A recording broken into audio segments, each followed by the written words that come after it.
issues. But Logan, we'll go over to you first. Looking at this tournament, what stats are you looking at? You know, how are you judging your player pool for this week?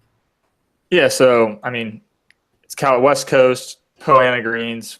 One of the biggest things I'm looking for is how they putt on Poe and kind of who I feel confident with. Being able to make birdies out here. It's pretty short courses. They're all, I think, correct me if I'm wrong, but I think they're all under 7,000 yards. Pebble par 72, Monterey par 71. I think I'm also going to be looking pretty heavily kind of at wedge game and approach play. So, Vaughn Taylor, like I said earlier, great approach game. So, some guys like that with I think can putt well on Poe and kind of hit the ball tight with the stroke change approach.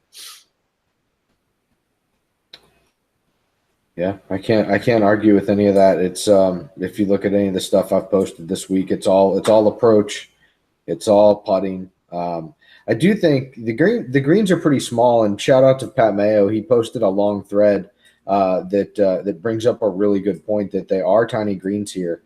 And if the winds do pick up, if it stays as calm as it's projected to stay, then I don't know if guys are going to miss a lot of greens. But if the winds do pick up here, I do think he's spot on that the small greens are going to be a real problem for guys, even from the fairway. Guys will be missing greens. So definitely a tournament to watch the weather on. Right now everything looks fine, but with the small greens, that would be the only thing if the weather changes at all.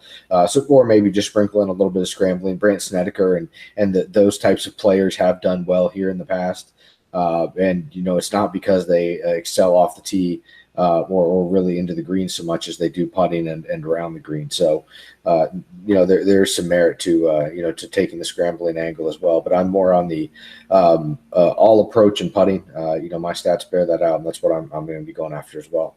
What about you? You guys see anything different? Yeah, no, that's where I'm at right now. It is worth noting, like we said, 2 rounds at Pebble, a round at Monterey, and a round at Spyglass, and guys really need to score at Spyglass. Nobody who's won since 2003 has shot worse than 70 at Spyglass during the week. So a little something to keep an eye on. Not that we'll know that leading in, but just something to pay attention to if you play the weekend slate. It's a good. Obviously, that's where you're going to be looking to see how guys are doing. And the greens and regulation numbers kind of hover around 60 for Spyglass and Pebble Beach, and then Monterey, it's a little bit easier to hit. So just a couple of things to pay attention.